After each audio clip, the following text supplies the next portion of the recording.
प्रसादि गौर भक्त वृंद। हरे कृष्णा कृष्णा कृष्णा हरे हरे, हरे राम राम राम हरे हरे। हरे कृष्णा। सभी का बहुत बहुत स्वागत है नित्य श्रवण की कथा में। तो ये बहुत अच्छी बात है कि आप लोग भगवान की कथा प्रतिदिन सुनते हो। पहले जमाने में जो लोग भगवान की कथाएं सुनाते थे उनको सूत कहा जाता था। जैसे कि महाभारत हो, भागवत हो या अन्य ग्रंथ हो, पुराण हो, तो सूत गोस्वामी उसको सुना रहे हैं क्योंकि सूत लोग कथा इतिहास के विशेषज्ञ थे।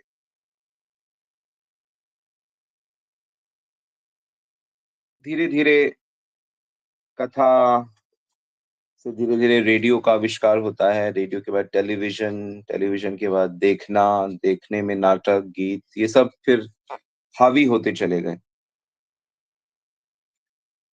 किंतु नाटक आदि तो पहले भी होते थे, लेकिन शास्त्रों में कथा सुनने पे ज़्यादा बल दिया गया है। क्योंकि नाटक में क्या होता है कि उसको कोई एक पर्टिकुलर एक्टर करके दिखा रहा है, जो हो सकता है वैसा चरित्र ना रखता हो, केवल बाहर-बाहर से वो उसे कर रहा हो। और अक्सर देखा जाता है कि भगवान का चरित्र करने वाले जो एक्टर एक्ट्रेसेस हैं, उनका चरित्र उतना अच्छा नहीं होता है। यहाँ रोल राधा का कर रहे हैं और पार्टी शराब की कर रहे हैं, तो ऐसा देखा जाता है, तो इसलिए ये इतना सक्सेस नहीं है। परंतु जो व्यक्ति उस आध्यात्मिक जीवन को जी रहे हैं, उन्हीं को भगवत कथा करने का अधिकार दिया गया है। जो भगवत प्राप्त महापुरुष हैं, वही इन ग्रंथों का निर्माण कर सकते हैं।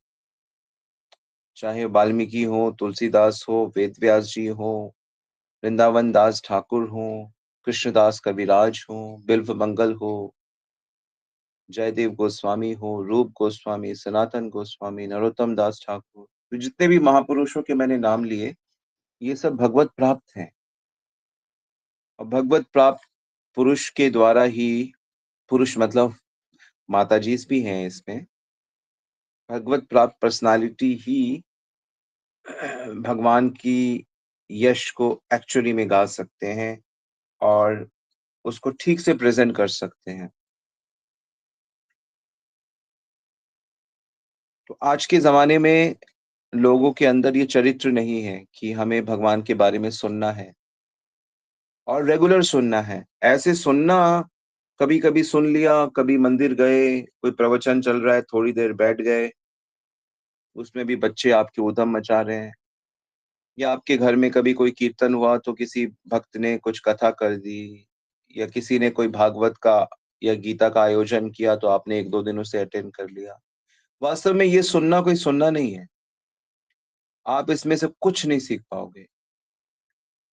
आप सीख तब पाओगे जब आप सुनने के भाव से उस पे समर्पण करो। इसीलिए प्रतिदिन सुनना बहुत आवश्यक है। और मैंने सुनने के साथ-साथ लिखना भी जोड़ा है, तो लिखना भी बहुत ज़रूरी है। कुछ लोग कहते हैं हम रिकॉर्ड कर लेते हैं, हम ये वीडियो बना लेते हैं। ना, ना, ये सब ठीक नहीं है। रिकॉर्डिंग भी ठीक नहीं है। आप सुनिए, आप उसको नोट करिए, आप उसको अपने भीतर 1-2 पॉइंट ही पकड़िए, परंतु रेगुलर सुनना बहुत आवश्यक है।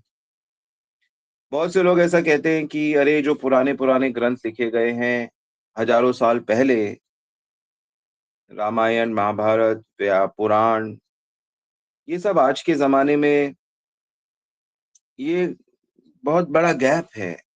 आजकल राम और सीता नहीं होते हैं। आजकल हनुमान जैसे सेवक नहीं होते हैं। आज नया ज़माना है, नया चीज़ है। हमारी जो मॉडर्न ज़माने की प्रॉब्लम्स हैं, उनका समाधान इन बुक्स में थोड़ी है।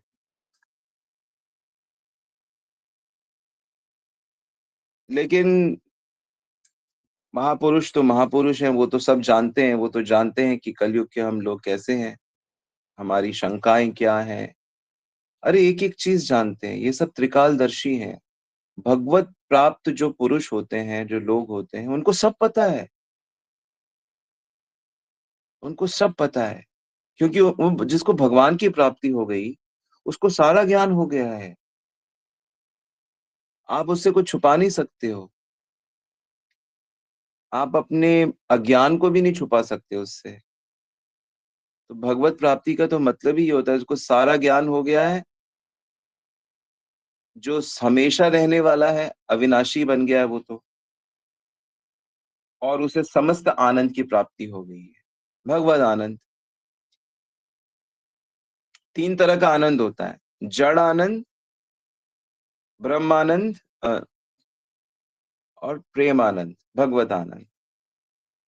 जड़ आनंद हम लोग, संसार वाला आनंद। ब्रह्मानंद, संसार और भगवान के बीच ब्रह्म ज्योति का आनंद।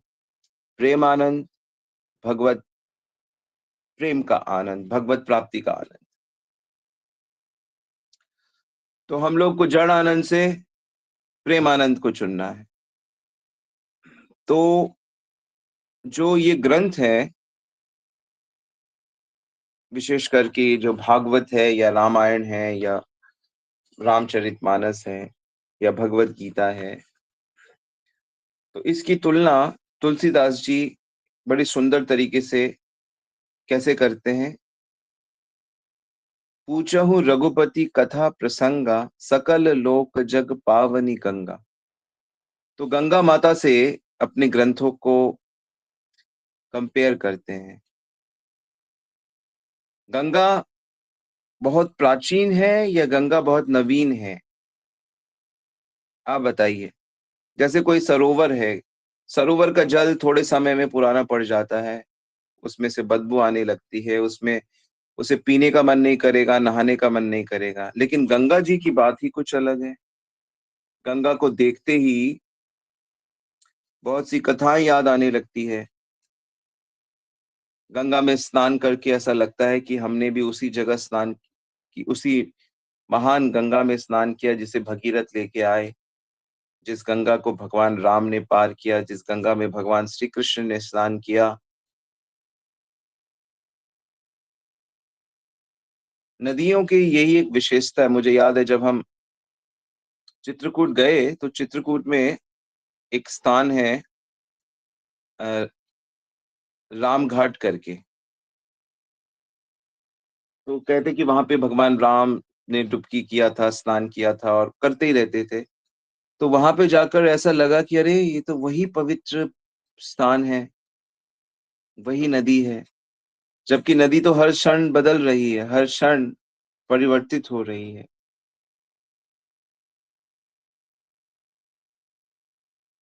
गंगा की धारा में जब हम स्नान करते हैं, तो लगता है कि इसी स्थान पे हमारे पुरखों ने भी स्नान किया है, हमारे महान ऋषियों ने, भगवान ने स्नान किया है।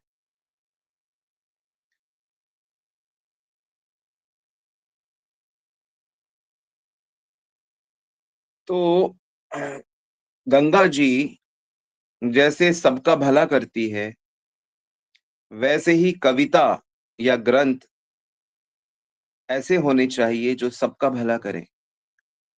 ऐसे ही मनुष्य की कीर्ति ऐसी होनी चाहिए जो सबको सुखी करे।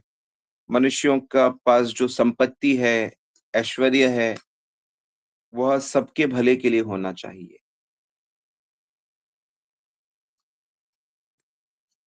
मनुष्य को सुत बित लोक ईशना तीनी, मनुष्य को पुत्र की, धन की और यश की बड़ी कामना रहती है। संतान की, धन की और उसका मान-सम्मान बढ़े। अपनी गरीबी को दूर करने के लिए, जगत की समस्याओं से जूझने के लिए धन की तो ज़रूरत पड़ती है, लेकिन केवल धन से उसकी सारी समस्याएँ सुलझती नहीं हैं। मनुष्य के अंदर कई तरह की इच्छाएँ होती हैं और उसके अंदर एक इच्छा ऐसी होती है कि उसको यश प्राप्त हो। सम्मान प्राप्त हो, और सम्मान प्राप्त मनुष्य को तब होता है जब वो दूसरों के लिए कुछ करता है, लोक कल्याण करता है। और लोक कल्याण वो तब कर सकता है जब उसमें त्याग आए। जब तक वो धन खर्चेगा नहीं, जब तक वो दूसरों के लिए कुछ करेगा नहीं, तो लोग उसकी वाहवाही कैसे करेंगे? यानी कि यश की इच्छा मनुष्य को त्याग सिखाती है।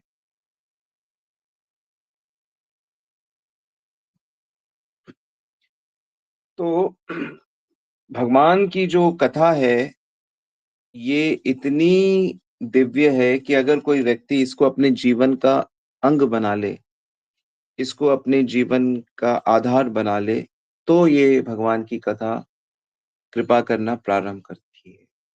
यानी कि जब तक आध्यात्मिक चीज़ों के साथ एक एक रहस्य ये जुड़ा हुआ है कि जब तक आप उनको अपनाओगे नहीं, उन पे विश्वास नहीं करोगे, तो वो अपना चमत्कार नहीं दिखाते।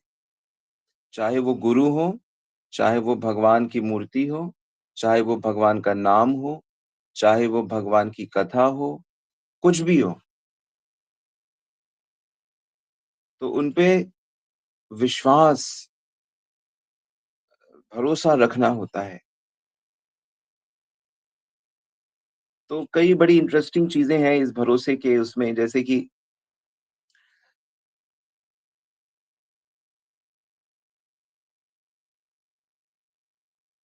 एक बार क्या होता है कि भरद्वाज जी याज्ञवल्क्य जी से कहते हैं, मतलब याज्ञवल्क्य जी जाते हैं, अ, भरद्वाज जी याज्ञवल्क्य जी से राम जी की कथा सुनना चाहते हैं। तो याज्ञवल्क्य जी क्या करते हैं, राम कथा सुनाने से पहले शंकर जी की कथा सुनाना शुरू कर देते। वो और उनके विवाह की कथा शुरू कर देते हैं। तो बड़ा आश्चर्य कि अरे मैंने तो आपसे राम जी की कथा सुनने को कहा था, सुनाने को कहा था, और आप मुझे शंकर जी की कथा सुना रहे हैं। तो वो खुद ही कहते हैं, याज्ञवल्क्य जी कहते हैं, प्रथम ही मैं कही शिव चरित्र, बूझा मर्म तुम्हार, सुचि सेवक तुम राम के, सहित समस्त विकार। कि जो भगवान शंकर की कथा नहीं सुन सकता, नहीं समझ सकता, फिर वो राम जी की कथा कैसे समझेगा?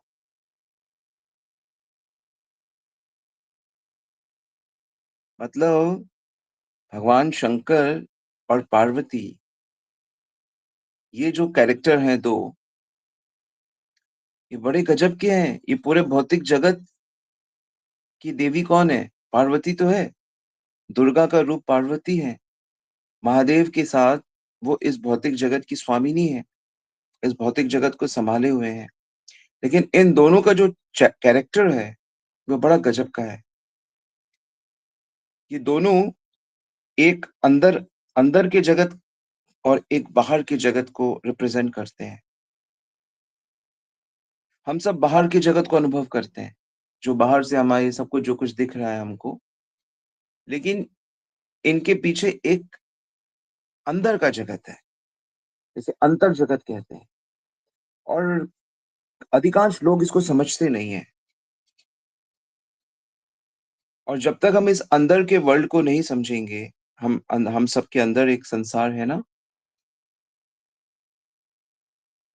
तब तक हमें शांति नहीं प्राप्त हो सकती। भक्ति हमको बाहर से नहीं, अंदर से सुधारती है। अंदर से हम ठीक होने चाहिए। हमारा अंतःकरण, हमारा चित्त, हमारा मन, हमारी इंद्रियाँ, हमारी हमारी बुद्धि, ये अंदर रहती है ना सब। तो अंदर का जगत अक्सर ऐसा होता है कि अंदर के जगत को समझने के लिए बाहर के जगत को छोड़ना पड़ता है। अगर कोई व्यक्ति बाहर के जगत में ही लगा हुआ है, बाहर का पैसा, धन, बल, शक्ति, दिखावा, फैशन, ये बाहर की जगत है, वो अंदर जगत ध्यान ही नहीं रखता। इसीलिए अक्सर कहते हैं कि ऐश्वर्य आता है तो माधुर्य खत्म हो जाता है ना? ऐश्वर्य मतलब ऐश्वर्य समझते हो आप? जिस व्यक्ति को शक्ति, ज्ञान, बल, बुद्धि, सुंदरता ये सब आ जाता है, तो उसका मित्रता स्नेह, ध्यान रखना, केयर करना, वो सब चला जाता है उसके अंदर से। तो इसीलिए जो लोग भौतिकतावादी लोग होते हैं, मटेरियलिस्ट लोग होते हैं, जैसे आजकल के समाज में अधिकांश मटेरियलिस्ट हैं, वो कहते हैं नहीं-नहीं, अंदर जाना मतलब भागना है।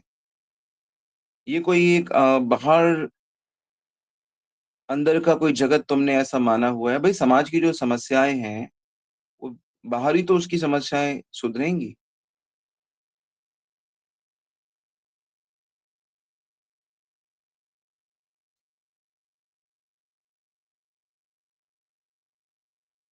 तो ये जो 2 कैरेक्टर हैं, भगवान शंकर और पार्वती या पार्वती से पहले शंकर जी का विवाह 2 बार होता है। एक बार पहले उनका विवाह सती जी से होता है और फिर वो सती जी का त्याग करते हैं और सती जी दोबारा से पार्वती हिमालय की पुत्री बन के जब प्रकट होती हैं, तो फिर वो दोबारा शंकर जी से विवाह करती हैं।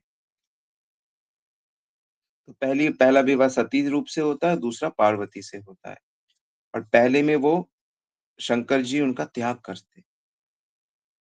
क्यों त्याग करते हैं? उसका बड़ा सुंदर उसकी कथा है, उसके पीछे बड़े-बड़े रहस्य हैं और ये सब रहस्य समझने पर ही हम भक्ति की गंभीरता और भक्ति के सूक्ष्मता को समझते हैं और हमारे लिए भक्ति करना आसान हो जाता है।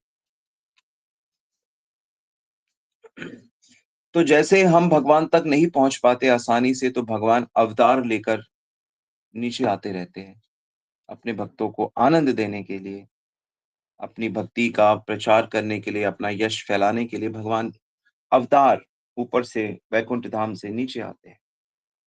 भगवान शंकर कैलाश धाम में रहते हैं और ये कैलाश धाम से नीचे आते हैं भगवान राम की कथा सुनने के लिए। किससे सुनने के लिए? अगस्त्य जी से सुनने के। तो एक भगवान राम या कृष्ण अपने धाम से नीचे आके लीला करते हैं और शंकर जी नीचे आके कथा सुनते हैं। तो कथा सुनने का अवतार शंकर जी ले रहे हैं। आप जानते ही होंगे कि ये रामचरितमानस जो है, मानस मानस का मतलब है मन में। तो राम का चरित्र जो शंकर जी के मन में है, वही रामचरितमानस है। वास्तव में ऐसे तुलसीदास जी ने इसको बताया है कि ये मैं इसको नहीं लिख रहा, इसको राम जी लिख रहे हैं। मतलब शंकर जी लिख रहे हैं, ये शंकर जी का प्रसाद है। ये जो राम जी की रामचरितमानस जो मैं प्रेज़ेंट कर रहा हूँ। तो रामचरितमानस जो शंकर जी के मन में जो राम जी का चरित्र है, जो राम जी के प्रति जो प्रेम, भावनाएँ हैं, वही रामचरितमानस के रूप में तुलसीदास जी के माध्यम से हमें मिली हैं। तो शंकर जी क्या हैं? वो खुद राम जी की कथा सुनने के लिए दंडकारण्य वन में आते हैं। किससे कथा सुनने के लिए? अगस्त्य जी से और मज़े की बात है कि उस समय राम जी उसी वन में लीला कर रहे होते हैं। वो जो सीता जी का जब अपहरण हो जाता है रावण के द्वारा, तो वहीं पे राम जी उनके विरह में उस समय की लीला कर रहे होते हैं। तो नोट करने वाली बात है कि भगवान शंकर कथा सुनने का अवतार ले रहे हैं। नीचे आना पड़ता है, जहाँ पे भी कथा हो रही हो, वहाँ जाना पड़ता है। कई बार लोग सोचेंगे अरे हम मंदिर क्यों जाएँ, हम सेंटर में क्यों जाएँ, हम क्यों हरिद्वार जाएँ या हम क्यों यहाँ जाएँ कथा सुनने के लिए बस। लेकिन ये इसमें अगर हम किसी चीज़ को प्राप्त करने के लिए एफर्ट्स करते हैं, फिज़िकल एफर्ट्स करते हैं या जो भी, तो वो खाली नहीं जाता है। लोग भोग भोगने के लिए क्या एफर्ट्स नहीं करते। लोग ऑस्ट्रेलिया जा रहे हैं, स्विट्ज़रलैंड जा रहे हैं, अमेरिका जा रहे हैं, दुबई जा रहे हैं, अफ्रीका जा रहे हैं, सब जगह घूम रहे हैं, लाखों करोड़ों रुपए खर्च कर रहे हैं। किस लिए? ताकि उन्हें आनंद की प्राप्ति हो, सुख की प्राप्ति हो। और कौन-सा सुख? जो सुख है ही नहीं, भौतिक सुख है ही नहीं, भौतिक सुख तो आशा होती है बस। और रियल सुख क्या है? भगवान की कथा, भगवान का नाम, भगवान की भक्ति। रियल सुख भगवान की भक्ति होती है। तो बड़ा इंटरेस्टिंग है कि शंकर जी जाते तो हैं दंडकारण्य के वन में, लेकिन राम जी से मिलने नहीं जाते। वो चाहते तो राम जी से मिल लेते। कोई पूछे कि प्रभु आप क्यों मिलने नहीं गए? बोले, अरे! अभी कोई मित्र मान लो कोई नाटक कर रहा हो स्टेज पे, तो हम थोड़ी उसके स्टेज पे चढ़ जाएँगे कि भाई कैसे हो? क्या हाल है? वो एक लीला कर रहा है, उसका आनंद लेना है तो आपको ऑडियंस में बैठना होगा। ऑडियंस में बैठ के आप उसके नाटक का, उसकी फ़िल्म का आनंद लो। तो ठीक इसी प्रकार राम जी की लीला का आनंद लेना है तो उनकी कथा को सुनो। ये थोड़ी कि उनके पास चले जाओ और उनको डिस्टर्ब करो, फिर तो वो रस रस रहेगा नहीं।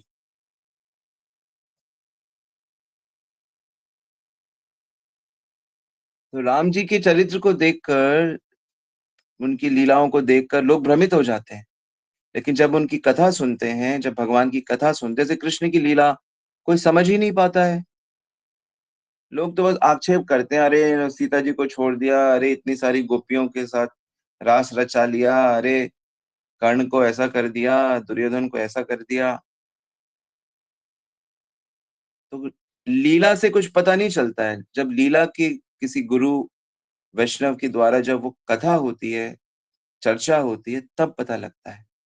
भ्रम दूर होता है, संशय निवारण होता है।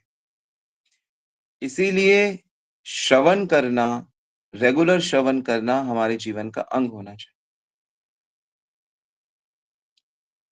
अगर आप रेगुलर चीज़ों को ना उसको वो करो, तो आप आध्यात्मिकता पकड़ ही नहीं पाओगे। इसलिए भक्ति का पहला अंग है श्रवण। श्रवण की पहला श्रवण फिर कीर्तन। श्रवण कीर्तन स्मरण वंदन और फिर स्मरण। श्रवण कीर्तन करने से स्मरण रहता है। फिर भगवान के साथ जो भी संबंध है, आरती है, पूजा है, प्रार्थना है, वो सब होती रहती है। लेकिन श्रवण कीर्तन जले कराए सिंचन। चैतन्य महाप्रभु कहते हैं, श्रवण और कीर्तन करने से आपकी भक्ति की लता बढ़ेगी। तो कसम खाओ कि हम कुछ भी हो जाए, और मोबाइल की तरफ, मोबाइल तो इसका सही उपयोग यही है। आई मीन बहुत बड़ा उपयोग है कि आप मोबाइल में बैठकर हम लोग कथा कर सकते हैं, कथा सुन सकते हैं, कितना सुंदर। परेशान भी हो सकते हैं, परेशान होने वाला क्यों चुनें? अपनी आध्यात्मिकता को बढ़ाने का काम करेंगे। तो शिव जी जब कथा सुनने के लिए जाते हैं तो सती कहती मैं भी जाऊँगी। सती के पिता का नाम पता है आपको? सती के पिता, उनका नाम है दक्ष, और दक्ष का मतलब होता है चतुर। जैसे कोई व्यक्ति बहुत दक्ष है, मतलब बहुत चतुर एक्सपर्ट है। और ये जो दक्ष है, ये किसके पुत्र हैं आपको पता है? ये ब्रह्मा जी के पुत्र हैं, और ब्रह्मा जी हैं बुद्धि, बुद्धि।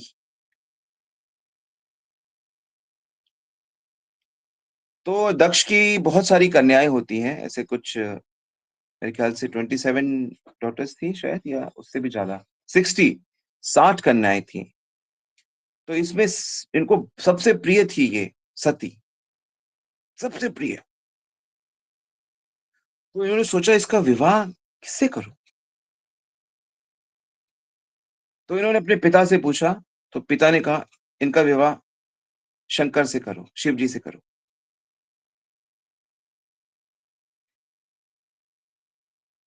तो बुद्धि सती को शंकर के पास भेज रही है। तो गुरुजन बताते हैं कि सती का जो, वो रिप्रेजेंट करती है जिज्ञासा को। बुद्धि की पुत्री क्या है? बुद्धि की चतुर है ना? तो चतुरता किस चीज में है? बुद्धि, बुद्धि का पुत्र चतुर, चतुर की पुत्री जिज्ञासा।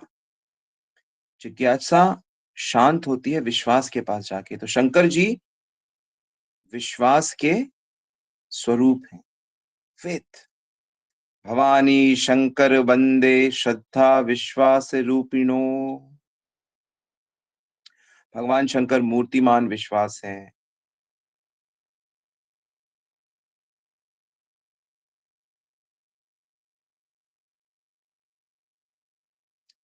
तो जिज्ञासा, हम सबके अंदर जिज्ञासा है, हम सब जानना चाहते हैं। लेकिन क्या जानना, क्या जिज्ञासा करना चाहिए कि हमको उस जिज्ञासा से हमको विश्वास प्राप्त होना चाहिए। किस पे? भगवान पे।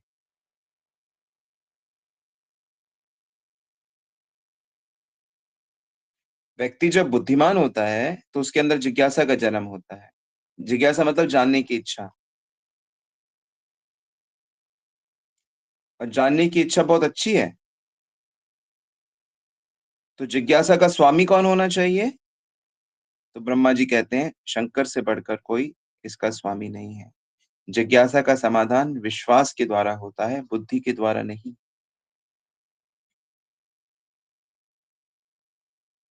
विश्वास क्या होता है? विश्वास क्या होता है? जो बुद्धि की सीमा को पार करके, बुद्धि की जो सीमा है, लॉजिक, इलॉ लॉजिकल, इलॉजिकल, बुद्धि तो यही देखती है ना, क्या सही क्या गलत। तो बुद्धि की सीमा को पार करके जो सत्य में स्थित हो जाए, उसको विश्वास कहते हैं, उसको श्रद्धा कहते हैं। सत्य क्या है? ईश्वर सत्य है, भगवान सत्य है। तो जो पूरी तरीके से सत्य को, ईश्वर को समझ चुके हैं और उसे अपने जीवन में उतार चुके हैं, वह विश्वास है। इसलिए ब्रह्मा जी ने सती को शंकर जी के पास भेज दिया। हालाँकि दक्ष को बहुत अच्छा नहीं लगा था शंकर जी को देखकर। आपको पता है, आपने भागवत में लीला पढ़ी होगी और शिव पुराण पढ़ा है या देखा है, तो उसमें देखा होगा कि दक्ष और शिव जी, दक्ष शिव जी को पसंद नहीं करते थे। उन्हें ऐसा लगा ही नहीं कि ये मेरे बेटी को पाने का अधिकारी है, लेकिन उनके पिता की आज्ञा थी, वो क्या करते। लेकिन ये जो सती है, सती यानी किसको रिप्रेजेंट कर रही है? जानने को, जिज्ञासा को। ये जो सती की समस्या है जानने की, ये समस्या हम सबकी है। अब वो है तो पुत्री दक्ष की, लेकिन पत्नी शंकर की है। चतुर तो है और पत्नी विश्वास की है। तो अब सवाल है कि महत्व किसको दें? अपनी बुद्धि को दें कि अपने विश्वास को? यही चल रहा है बस हम सबके जीवन में। हम अपने को बड़े अक्लमंद समझते हैं और हम भगवान पे, बड़ों पे, गुरु पे विश्वास नहीं करते। इसी चीज को समझेंगे कल, इस कथा को आगे बढ़ाएंगे। तब तक आप इतना जितना कथा हुआ उस पे मंथन करिए।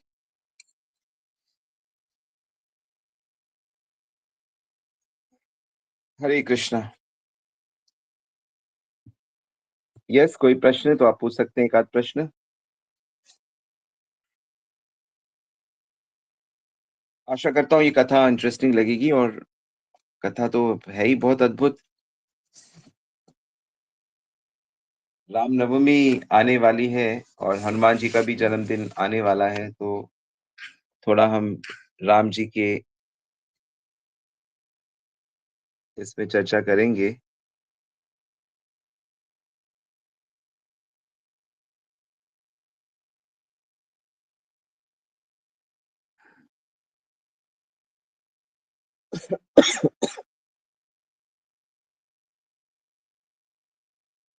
वो शंकर जी के बारे में आपने नई चीज सीखी कि वो भगवान की कथा के अवतार हैं, कथा सुनने के। और न सिर्फ वो, बल्कि वो भगवत भगवान को पूरी तरह से अपने जीवन में उतार चुके हैं। ये है शंकर जी, ऐसे हमें देखना है भगवान शंकर को और उनसे आशीर्वाद लेना है।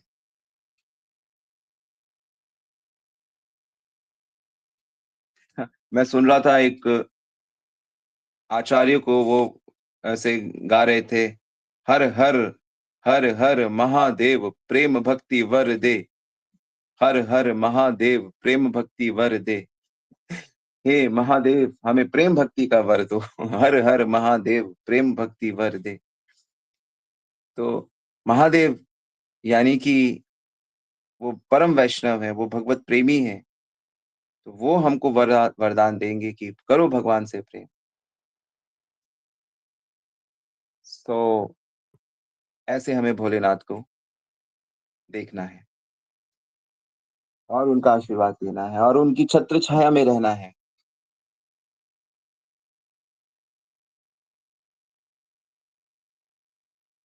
वाञ्छाकल्पितरुभ्यश्च कृपा सिन्धुभ्येव च पतितनां पावनेभ्यो वैष्णव जगत गुरु श्रील प्रभुपाद की जय, श्री गुरु महाराज की जय। कोट प्रेमानंद।